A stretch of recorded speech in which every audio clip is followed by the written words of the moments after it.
여러분 사랑합니다. 선배 목자님들 사랑합니다. 후배 목자님들 사랑합니다. 사랑한다 말 하고 싶었습니다. 저는 개척비전 파트 김엘리사 목자입니다. 요절 말씀으로 마태복음 8장 13절 말씀을 함께 읽고 제가 기도하고 시작하겠습니다. 시작. 예수께서 백부장에게 이르시되 가라, 내 믿음대로 될지어다 하시니 그 즉시 하인이 나으니라. 하나님 아버지 감사합니다. 저에게 봄 수양회를 허락하시고 귀한 이렇게 말씀 잔치를 또 허락해 주셔서 감사합니다. 하나님 아버지, 이 시간 또 이 부족한 자가 이 하나님의 말씀을 들고 나왔습니다. 다만 하나님의 말씀을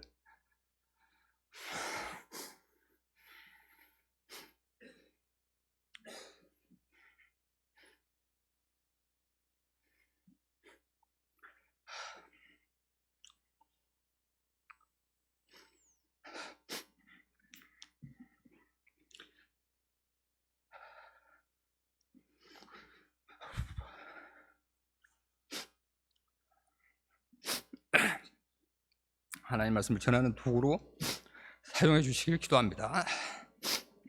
예수님 이름으로 기도합니다. 아멘.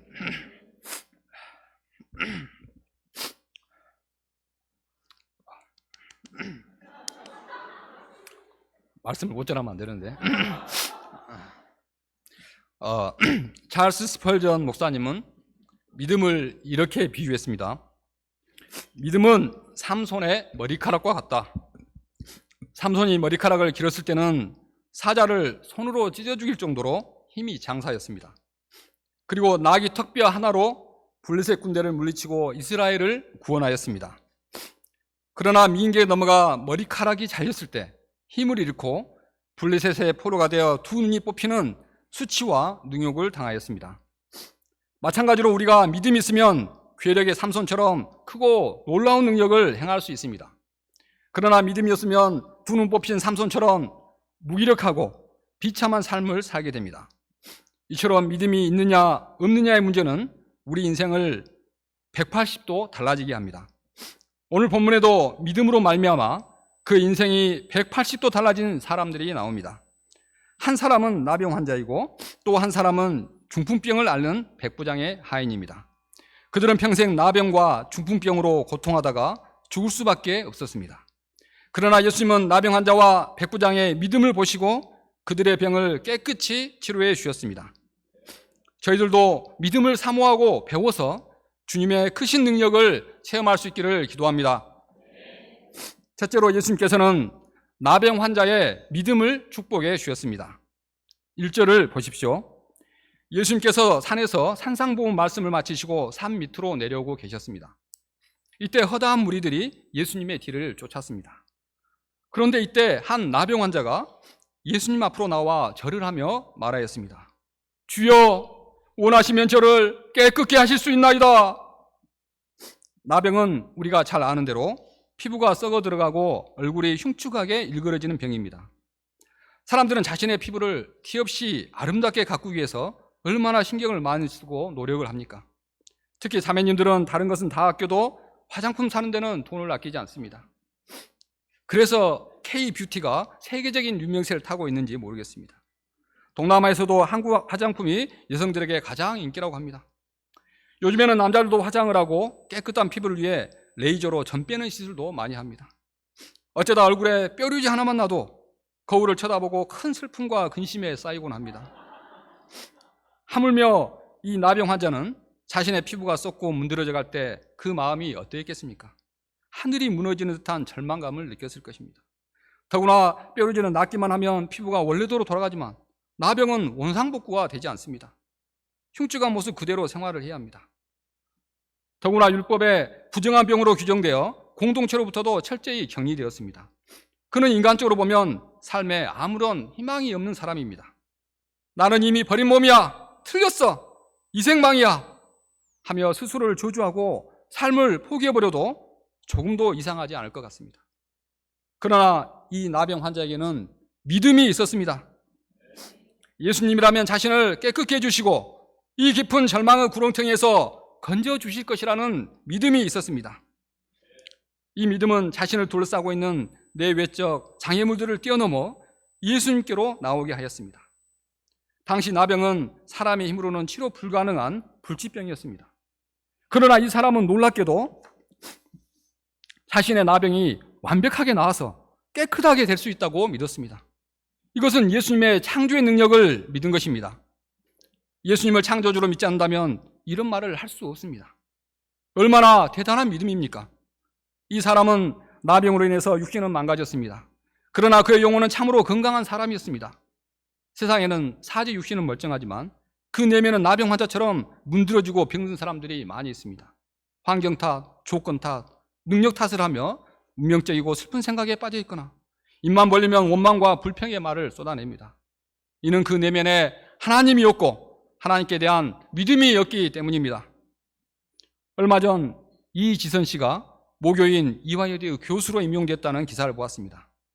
그녀는 꽃다운 시기인 대학 4학년 때 교통사고로 전신에 심각한 화상을 입었습니다. 40번이 넘는 수술을 했지만 그의 얼굴은 사고 전에 예쁜 얼굴로 돌아갈 수 없었습니다.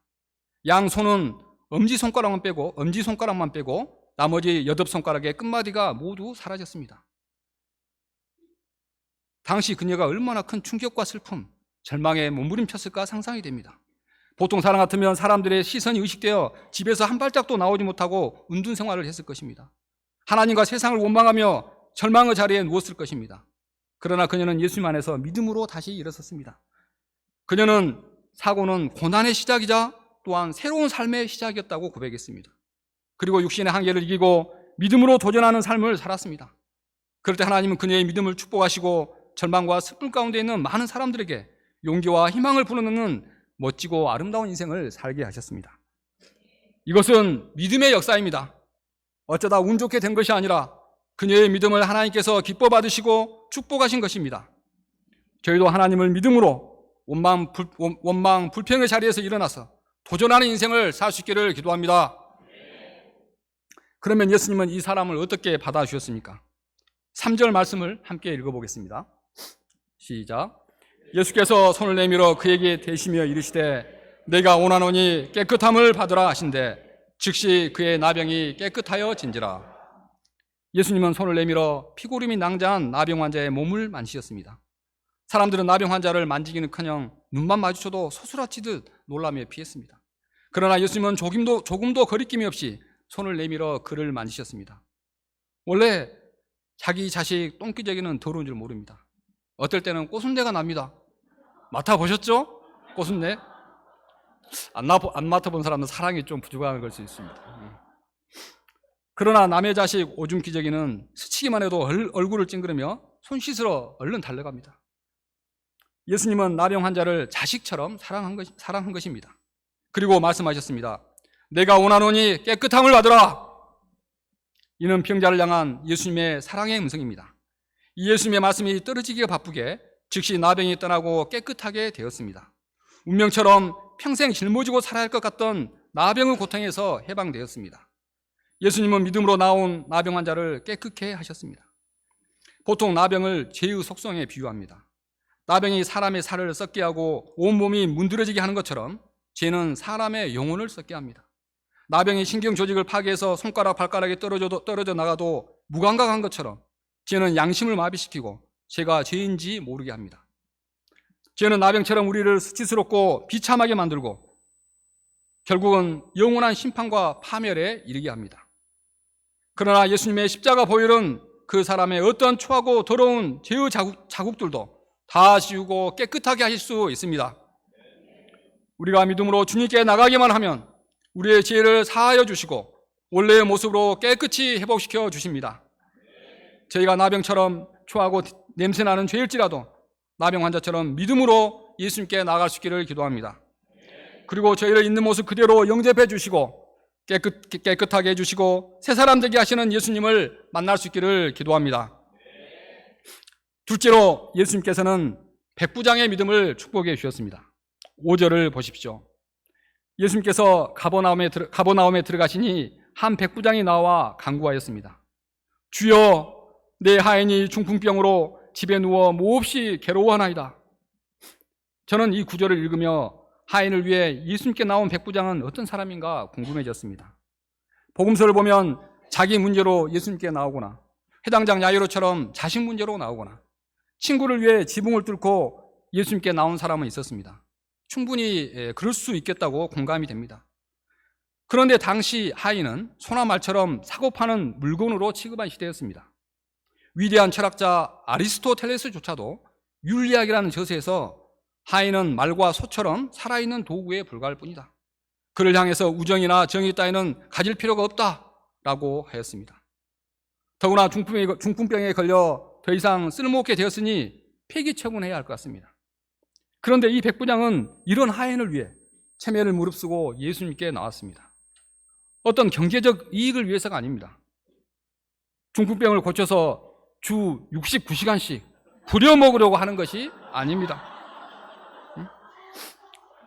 백부장은 예수님께 하인이 중풍병으로 몹시 괴로워하고 있다는 것을 알았습니다.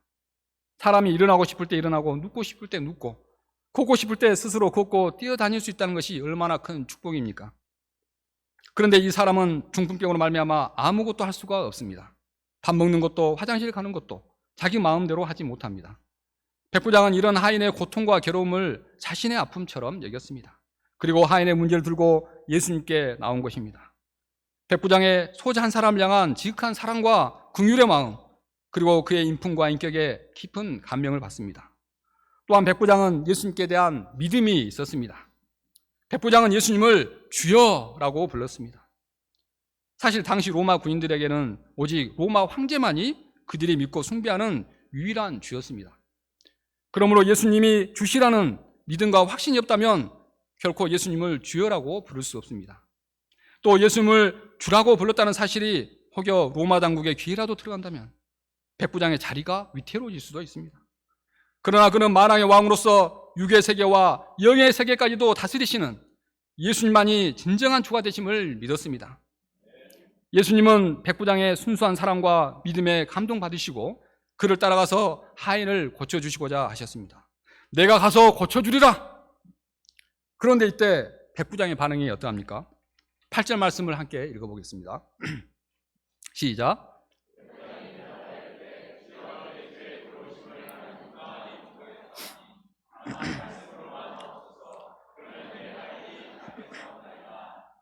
백부장은 말했습니다.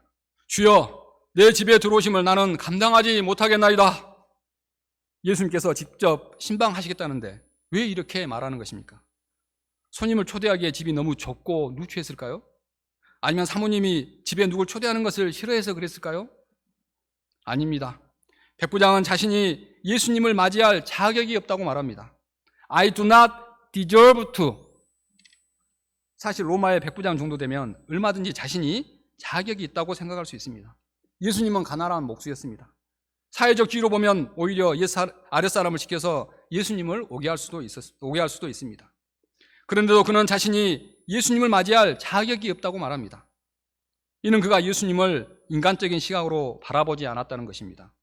그는 예수님을 영적인 시각으로 바라보았습니다. 영적인 시각으로 바라보았을 때 예수님이 진정 어떤 분이신지 깨달을 수 있었습니다.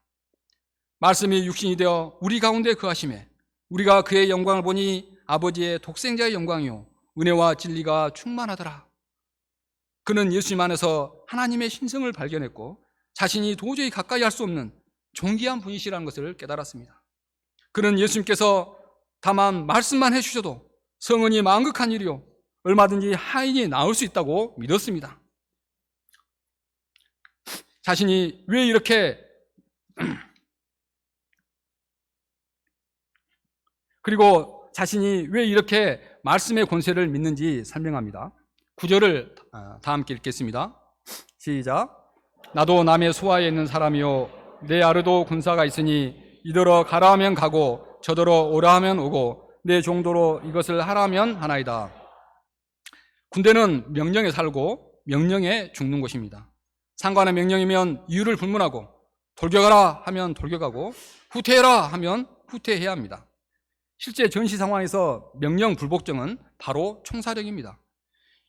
이런 엄중한 군대의 명령 체계처럼 백부장은 예수님이 말씀만 하시면 모든 일들이 즉시로 이루어질 것이라고 믿었습니다. 백부장은 세상의 모든 일들이 예수님의 수하에 있음을 믿은 것입니다. 자기 자신을 비롯해서 온 우주가 예수님의 손 아래에 있다는 것입니다. 그래서 예수님의 말씀 한마디면 보이는 세계든 보이지 않는 세계든 질병이든 귀신이든 그 어떤 것도 즉시 복종하게 할 수 있다는 것입니다. 즉 백부장은 예수님을 우주의 총사령관으로 믿은 것입니다. 예수님을 공간을 초월하여 역사하시는 분으로 믿었습니다. 그런데 그 공간을 뛰어넘어서 힘을 발휘하는 것이 무엇입니까? 바로 말씀이라는 것입니다. 다만 말씀만 하옵소서. 여기서 말씀만 하시면 굳이 걸음하지 않으셔도 저 집에 있는 우리 하인의 중풍병이 나을 것입니다.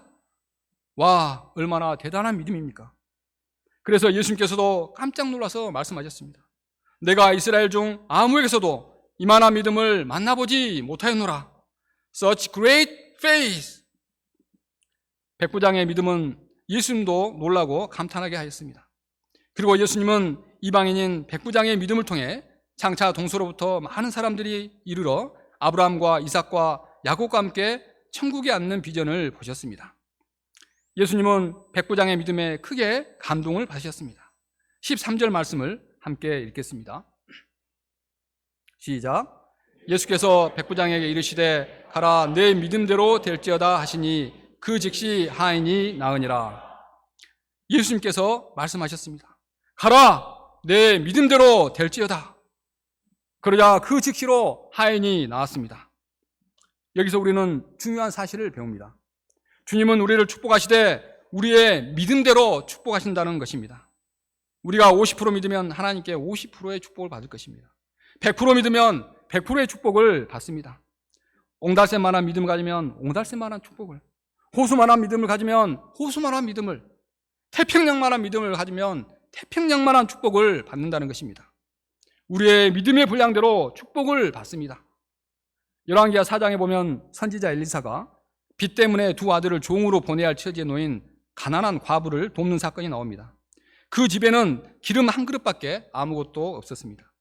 엘리사는 과부에게 밖에 나가서 모든 이웃에게 빈 그릇을 빌리되 조금 빌리지 말고 가능한 한 많이 빌리라고 하였습니다.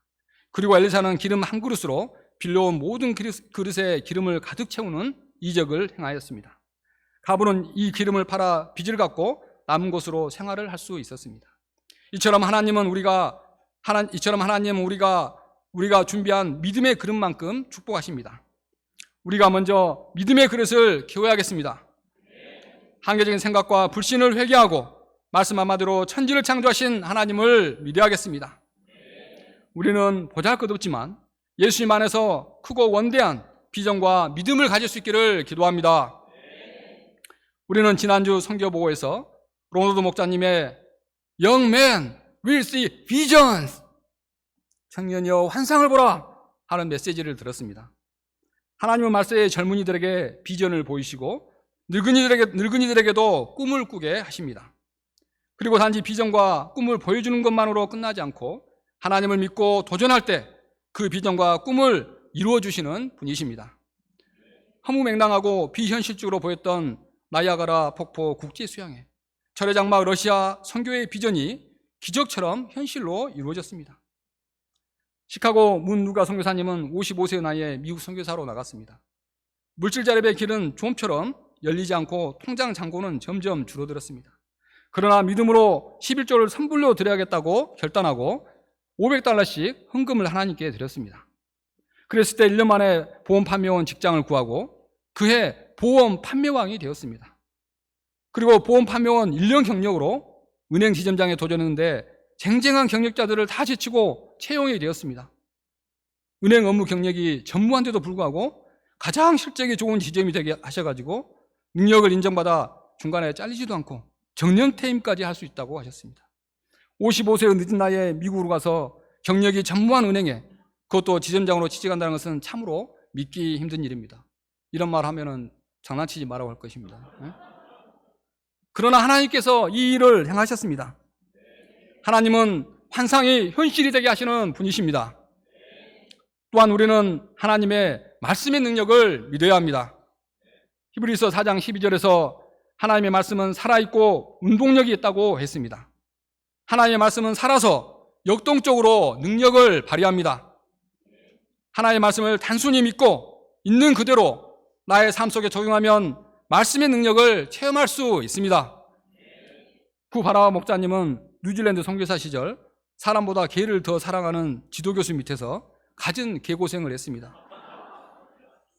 너무 막막하고 힘들어서 박사학위를 포기하려고까지 하였습니다. 그러나 할 수 있거든이 무슨 말이냐? 믿는 자에게는 능치 못할 일이 없느니라. 말씀을 붙들고 날마다 가족 합심 기도를 하며 투쟁을 하였습니다. 그럴 때 살아있는 말씀의 능력을 체험하고 영광스러운 박사학위를 받았습니다. 그래서 지금은 원광대 교수 목자님, 학과장님이라 그랬죠. 학과장님 또 되셨습니다. 미국 엘카미노 센터 존백 선교사님은 하루에 3시간씩 캠퍼스 전도 방향을 잡고 점심때마다 열심히 나가 전도하였다고 합니다. 그러나 매번 No thank you, no thank you 이런 말만 듣고 한 양도 얻을 수 없었습니다. 그는 패배감과 무기력에 빠졌습니다. 그러던 중 하나님은 죽은 자의 하나님이 아니요 산 자의 하나님이시라 하는 말씀을 듣고 회개하고 하나님은 산 자의 하나님이다 하고 외치며 바로 캠퍼스에 올라가서 전도하였습니다.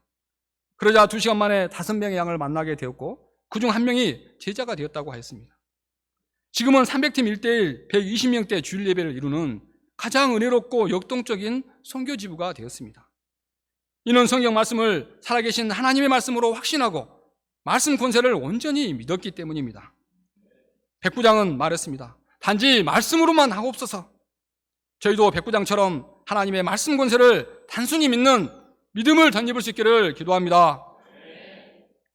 저는 예수님을 알기 전에 세상 명예와 출세를 인생의 최고 가치로 여겼습니다.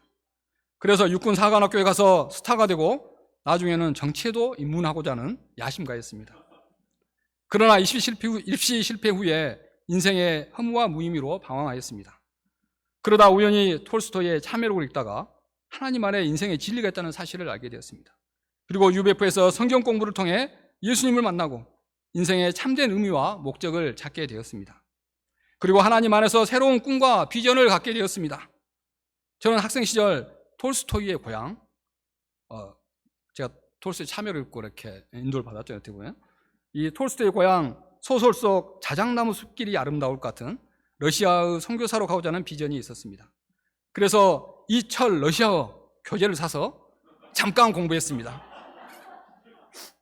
회사 다닐 때는 캄보디아 출신 외국인 근로자 나이 형제를 섬기면서 캄보디아 선교사로 나가자는 비전을 품었습니다. 그래서 이번에는 캄보디아어 첫걸음 책을 사서 또 잠깐 공부했습니다. 나이 형제가 고향으로 돌아가고 한국 대표였던 김모세 목자님의 특강을 듣다가 불현듯 UBF 미개척지 선교사로 가야겠다는 마음이 들었습니다. 그러던 중 KBS 배틀트립 미얀마 편을 보다가 미얀마에 대한 선교 비전을 갖게 되었습니다. 그래서 또 더 바른 미얀마어 스텝 1 이걸 사서 이번에는 동영상 강의와 함께 들었습니다. 그리고 2019년 2월에 수산나 목자와 함께 정탐 여행을 다녀왔고 저는 미얀마의 매력에 푹 빠졌습니다. 미얀마는 동남아에서 가장 풍요로운 땅이지만 오랜 군사 독재로 가장 가난한 나라입니다. 그러나 잠재력과 가능성이 있는 나라입니다. 저는 2025년에 선교사로 나갈 수 있도록 은밀한 중에 기도하고 있습니다. 그러나 현실의 상황은 녹록지 않습니다. 지금 미얀마는 코로나로 인해 경제적으로 힘든 상황에서 군부 쿠데타까지 발생하여 미얀마 경제와 치안은 최악의 상태입니다. 또 집안의 장남으로서 병들고 연로하신 부모님을 살펴야 합니다. 무엇보다 수산나 목자의 흔쾌한 동의가 있어야 합니다. 또 물질 자력과 체류의 길이 열려야 합니다. 얼마 전 수산나 목자에게 나중에 미얀마 가서 여행사를 한번 차려보면 어떨까? 하고 물어봤습니다. 그랬더니 0.1초 만에 당신 영어도 잘 못하는데 어떻게 여행사를 해? 하는 답이 돌아왔습니다. 저는 아무런 대답을 못했습니다. 영어 공부와 미얀마어 공부도 미리미리 열심히 준비해야겠습니다. 지금 이렇게 돌아보니 저는 수시로 희망 선교지를 바꿔가며 꿈만 꾸고 있는 것 같습니다. 그러나 꿈은 저의 마음을 설레게 합니다. 비전은 몸이 건조하고 팍팍한 삶에 생기와 활력을 불어넣어 주었습니다. 하나님의 말씀에 젊은이들에게 비전을 보이시고 늙은이들도 꿈을 꾸게 하신다고 하였습니다. 그리고 하나님을 믿고 도전할 때 그 꿈과 비전을 이루어 주시는 분이십니다. 하나님은 제게 미얀마 선교 비전을 주셨습니다. 그리고 이런 상상을 하게 하십니다. 광주센터 학생회 목자들을 미얀마에 초청해서 영적 훈련도 받게 하고 미얀마 힐링 여행을 시켜주는 것입니다. 모든 비용은 당연히 초청하는 사람이 부담할 것입니다. 상상만 해도 행복합니다. 너무 허무맹랑해 보이는 꿈일지라도 하나님께서 기억하시고 하나님 때 현실로 이루어 주실 것을 믿습니다. 저는 생명의 주관자, 물질의 주관자가 하나님이심을 믿습니다. 너희는 먼저 그의 나라와 그의 의를 구하라. 그리하면 이 모든 것을 너에게 더하시리라 하시는 예수님의 말씀을 믿습니다. 왜냐하면 하나님께서 저의 인생을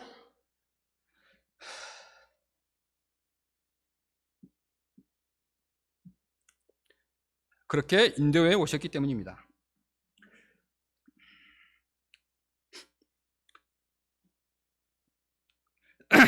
저는 대학원 1학년 때 풀타임 목자였던 수산나 목자와 믿음의 가정을 이루었습니다. 저는 대학원생이었고 수산나 목자는 풀타임 목자로서 우리는 가진 것이 아무것도 없었습니다. 그러나 우리는 예수님 안에서 믿음으로 결혼했습니다. 먼저 그의 나라와 의를 구할 때 우리에게 필요한 모든 것을 주실 것을 믿었습니다. 그래서 바쁜 대학원 생활 중에도 양들을 섬기며 사명 중심으로 살고자 투쟁하였습니다. 수산나 목자는 결혼 후에도 계속해서 풀타임으로 많은 양들과 리더들을 섬겼습니다. 그럴 때 하나님은 저희가 굶어 죽지 않도록 여기저기서 까마귀들을 보내서 때마다 먹을 것과 입을 것을 주셨습니다. 시골에서는 항상 쌀을 풍족하게 보내주셨고 장모님은 때마다 반찬을 만들어 보내주셨습니다.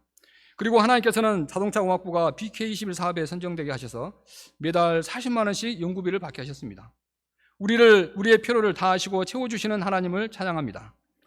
또한 광주에 남아 계속해서 캠퍼스 역사를 섬기고자 기도할 때 졸업과 동시에 광주에 가장 합당한 직장을 얻게 하셨습니다. 비록 대기업도 아니고 월급도 적었지만 광주에 남아서 하나님 역사를 섬길 수 있다는 것에 기쁘고 감사했습니다. 그리고 하나님은 이 직장을 통해서 필요한 물질을 공급해 주셨습니다. 그래서 차도 사고 집도 사고 지금은 아들 둘이나 서울로 유학을 보내고 있습니다. 아들 둘이 미술 전공을 한다고 하면 사람들은 제가 중소기업 사장님이냐고 물어봅니다. 저는 정말 이런 상황이 놀랍고 하나님께서 믿음의 마법을 부리신 것이 아닌가 생각됩니다. 애들이 어렸을 때 어느 날 저와 동역자는 뻔한 수입에 계산기를 두드려보다가 깊은 근심과 염려에 사로잡혔습니다. 계산기를 두드려보니 우리의 노후 준비는커녕 애들 대학 보내기도 힘들게 보였기 때문입니다. 저는 급 근심에 사로잡힌 동역자에게 믿음의 말로 위로했지만 사실 저는 더 깊은 근심에 사로잡혔습니다. 그래서 기도하지 않고는 견디기 힘들어서 금요 기도에 나가 부르짖어 기도하며 생명의 주관자, 물질의 주관자이신 하나님을 다시 붙들고 일어났던 기억이 납니다. 그런데 지금은 어떻습니까? 하나님의 은혜로 좀 살만하게 되었습니다. 올해 1월에는 두 아들과 함께 2주 동안 베트남 남부 호치민에서 북부 하노이까지 종단 여행도 다녀왔습니다. 막막한 상황에서 아무것도 없이 믿음으로 목자 생활을 시작했는데 이토록 넘치게 축복해 주신 하나님께 감사와 찬송을 돌려드립니다. 제가 제 인생 가운데 베푸신 하나님의 크신 은혜를 항상 기억하겠습니다. 그리고 그 은혜에 합당한 삶을 살고자 다시금 힘쓸 수 있기를 기도합니다. 제가 그동안 상한 마음과 실망감 때문에 역사에서 잠시 떠나 외유를 좀 즐겼습니다. 근데 선배 목자님들에게는 아무렇지 않은데 후배 목자님들은 볼 때마다 미안한 마음이 들었습니다. 불편하게 해서 죄송합니다. 그러나 저도 제 마음을 어떻게 할 수 없었습니다. 제 고집이 이렇게 질기고 오래 갈 줄 몰랐습니다. 이번 말씀을 맡았을 때도 온전하지 않았습니다. 그런데 본문 말씀을 감당하는 중에 다시 해보자 하는 마음을 부어주시고 저의 상한 마음을 깨끗게 하여 주셨습니다. 제가 캠퍼스 목자로서의 부르심을 새롭게 붙들고 하나님께서 제게 맡기신 사명을 온전히 회복할 수 있기를 기도합니다. 하나님께서는 올해 제게 아주 신실한 최국신 형제를 1:1 양으로 보내주셨습니다. 훤칠하게 키도 크고 성실하고 아주 매너 있고 신실합니다. 제가 목자 생활 30년 동안 이런 대단한 양, such great sheep은 본 적이 없습니다. 그래서 좋으면서도 마음 한편으로는 부족한 내가 잘 섬길 수 있을까 하는 부담감이 살짝 있습니다. 그러나 국신 형제를 근본적으로 키우시고 자라게 하시는 분은 내가 아니라 하나님이십니다. 예수님의 양입니다. 제가 인간적인 방법을 의지하지 않고 오직 살아있는 하나님의 말씀을 의지하여 섬길 수 있기를 기도합니다. 국신 형제님이 본문의 백부장과 같은 위대한 믿음의 사람이 될 수 있도록 옆에서 기도해주고 돕는 역할을 잘할 수 있기를 기도합니다. 오늘날 우리는 그 어느 때보다 믿음이 필요한 시대에 살고 있습니다. 청년들은 경제 불황, 취업 경쟁, 불확실한 미래로 인해 많은 스트레스와 두려움에 시달립니다. 최근에는 챗봇과 같은 AI 산업이 급성장하면서 앞으로는 전문직의 좋은 일자리들이 사라질 것이라고도 합니다. 이런 뉴스를 들으면 마음이 어두워지고 머리에서 먹고 살아야 할지 걱정이 됩니다. 오직 스펙 쌓고 학업에만 매달려야 될 것 같습니다. 하나님 일은 잠시 미뤄두고 먹고 사는 일에 더 집중해야 할 것 같습니다. 그러나 인생의 주관자, 물질의 주관자는 하나님이십니다. 하나님의 말씀은 살아서 역사하는 능력이 있습니다. 너희는 먼저 그의 나라와 그의 의를 구하라. 그리하면 이 모든 것을 너에게 더하시리라 말씀하셨습니다. 저희가 백부장처럼 하나님의 말씀을 단순히 믿고 순종하는 자들이 될 수 있기를 기도합니다. 오직 예수, 오직 말씀을 의지하여 하나님의 능력, 믿음의 능력을 체험할 수 있기를 기도합니다. 요절 말씀으로 13절 말씀 읽고 기도하고 마치겠습니다. 시작. 예수께서 백부장에 이르시되 가라 내 믿음대로 될지어다 하시니 그 즉시 하인이 나으니라.